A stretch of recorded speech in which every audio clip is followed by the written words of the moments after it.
नमस्ते सभी को। आइए आज गीता के अध्याय 5वां और श्लोक 4 से शुरू करते हैं। संबंध। इस अध्याय के दूसरे श्लोक के पूर्वार्ध में भगवान ने ज्ञान योग और कर्म योग दोनों को परम कल्याण करने वाला बताया। उसकी व्याख्या अब आगे के 2 श्लोकों में करते हैं। सांख्या योगों पृथग बाला प्रवदन्ति न पंडिता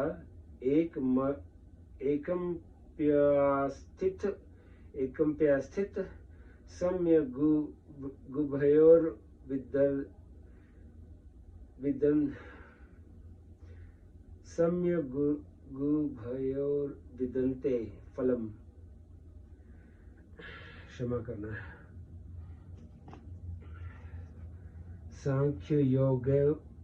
सांख्य योगौ पृथग्बाला प्रवदन्ति न पंडिता एकम्प्यास्थित सम्यगुभयोर्विदन्ते फलम। बेसमझ लोग सांख्य योग और कर्म योग को अलग अलग फल वाले कहते हैं, न कि पंडित जन, क्योंकि इन दोनों में से एक साधन में भी अच्छी तरह से स्थित मनुष्य दोनों के फल रूप परमात्मा को प्राप्त कर लेता है। व्याख्या। सांख्य योगो पृथग्बाला प्रवदन्ति न पंडिता।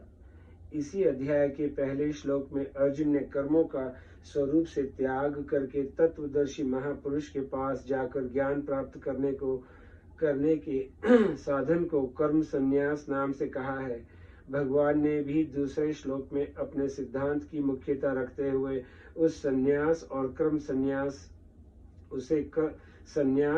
कर्म संन्यास कहा है। अब उस साधन को भगवान यहाँ सांख्य नाम से कहते हैं। भगवान शरीरी के भेद का विचार करके स्वरूप में स्थित होने को सांख्य कहते हैं। भगवान के मत में संन्यास और सांख्य पर्यायवाची है, जिसमें कर्मों का स्वरूप से त्याग करने की आवश्यकता नहीं है। अर्जुन जिसे कर्म संन्यास नाम से कह रहे हैं, वह भी निसंदेह भगवान के द्वारा कहे सांख्य का ही एक अवान्तर भेद है। कारण कि गुरु से सुनकर भी साधक शरीरी के भेद का ही विचार करता है। बाला पद से भगवान ये कहते हैं कि आयु और बुद्धि में बड़े होकर भी जो सांख्य योग और कर्म योग को अलग अलग फल वाले मानते हैं, वे बालक अर्थात बेसमझ ही हैं। जिन महापुरुषों ने सांख्य योग और कर्म योग के तत्व को ठीक समझा है, वे ही पंडित अर्थात बुद्धिमान हैं। वे लोग दोनों को अलग अलग फल वाले नहीं कहते, क्योंकि वे दोनों साधनों की प्रणालियों को न देखकर उन दोनों के वास्तविक परिणाम को देखते हैं। साधन प्रणाली को देखते हुए स्वयं भगवान ने तीसरे अध्याय के तीसरे श्लोक में सांख्य योग और कर्म योग को 2 प्रकार का साधन स्वीकार किया है। दोनों की साधन प्रणाली तो अलग अलग है, पर साध्य अलग अलग नहीं है। गीता में जगह जगह सांख्य योग और कर्म योग का परमात्मा प्राप्ति रूप फल एक ही बताया गया है। 13वें अध्याय के 24वें श्लोक में दोनों साधनों से अपने आप में परमात्मा तत्व का अनुभव होना बताया गया है। तीसरे अध्याय के 19वें श्लोक में कर्मयोगी के लिए परमात्मा की प्राप्ति बताई गई है, और 12वें अध्याय के 4थे श्लोक में तथा 13वें अध्याय के 33वें श्लोक में ज्ञान योगी के लिए परमात्मा की प्राप्ति बताई गई है। इस प्रकार भगवान के मत में दोनों ही साधन एक ही फल वाले हैं। अब श्लोक 5वां। यत् सांख्ये प्राप्यते स्थानं तघो गैरपि गम्यते एंक सांख्य च योग च य पश्यति स पश्यति। सांख्य योगियों के द्वारा जो तत्व प्राप्त किया जाता है, कर्म योगियों के द्वारा भी वही प्राप्त किया जाता है। अतः जो मनुष्य सांख्य योग और कर्म योग को फल रूप में एक देखता है, वही ठीक देखता है। व्याख्या। यत् सांख्ये प्राप्ते स्थानं तघो गैरपि गम्यते। पूर्व श्लोक के उत्तरार्ध में भगवान ने कहा था कि एक साधन में भी अच्छी तरह से स्थित होकर मनुष्य दोनों साधनों के फल रूप परमात्मा तत्व को प्राप्त कर लेता है। उसी बात की पुष्टि भगवान उपयुक्त पदों में दूसरे ढंग से कर रहे हैं कि जो तत्व सांख्य योगी प्राप्त करते हैं वही तत्व कर्म योगी भी प्राप्त करते हैं। संसार में जो यह मान्यता है कि कर्म योग से कल्याण नहीं होता, कल्याण तो ज्ञान योग से ही होता है, इस मान्यता को दूर करने के लिए यहाँ अपि अव्यय का प्रयोग किया गया है। सांख्य योगी और कर्म योगी दोनों का ही अंत में कर्मों से अर्थात क्रियाशील प्रकृति से संबंध विच्छेद होता है। प्रकृति से संबंध विच्छेद होने पर दोनों ही योग एक हो जाते हैं। साधन काल में भी सांख्य योग का विवेक जड़ चेतन का संबंध विच्छेद कर्म योगी को अपनाना पड़ता है, और कर्म योगी की प्रणाली मतलब अपने लिए कर्म न करने की पद्धति सांख्य योगी को अपनानी पड़ती है। सांख्य योग का विवेक प्रकृति पुरुष का संबंध विच्छेद करने के लिए होता है, और कर्म योग का कर्म संसार की सेवा के लिए होता है। सिद्ध होने पर सांख्य योगी और कर्म योगी दोनों की एक स्थिति होती है, क्योंकि दोनों ही साधकों की अपनी निष्ठाएं हैं। गीता।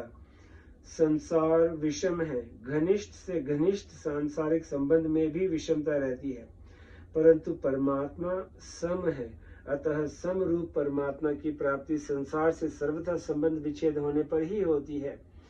संसार से संबंध विच्छेद करने के लिए दो योग मार्ग हैं, ज्ञान योग और कर्म योग। मेरे सत्य स्वरूप में कभी अभाव नहीं होता, जबकि कामना आसक्ति अभाव में ही पैदा होती है। ऐसा समझकर असंगन हो जाए, यह ज्ञान योग है।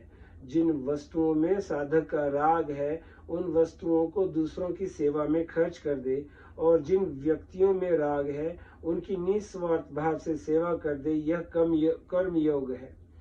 इस प्रकार ज्ञान योग में विवेक विचार के द्वारा और कर्म योग में सेवा के द्वारा संसार से संबंध विच्छेद हो जाता है। एक सांख्य च योग च पश्यति स पश्यति। पूर्व श्लोक के पूर्वाधर में भगवान ने व्यतिरेक रीति से कहा था कि सांख्य योग और कर्म योग को बेसमझ लोग ही अलग अलग फल देने वाले कहते हैं। उसी बात को अब अन्वय रीति से कहते हैं कि जो मनुष्य इन दोनों साधनों को फल दृष्टि से एक देखता है, वही यथार्थ रूप में देखता है।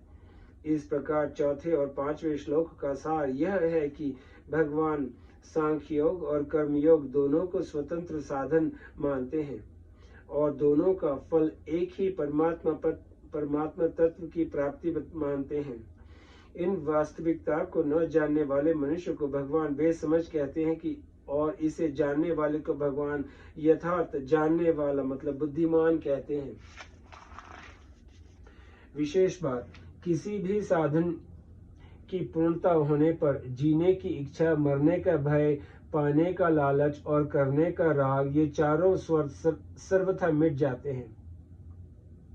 जो निरंतर मर रहा है अर्थात जिसका निरंतर अभाव हो रहा है, उस शरीर में मरने का भय नहीं हो सकता। अर्थात जो नित्य निरंतर रहता है, उस स्वरूप में जीने की इच्छा नहीं हो सकती। तो फिर जीने की इच्छा और मरने का भय किसे होता है? जब स्वरूप शरीर के साथ तादात्म्य कर लेता है, तब उसमें जीने की इच्छा और मरने का भय उत्पन्न हो जाता है। जीने की इच्छा और मरने का भय ये दोनों ज्ञान योग से विवेक द्वारा मिट जाते हैं। पाने की इच्छा उसमें होती है जिसमें कोई अभाव होता है।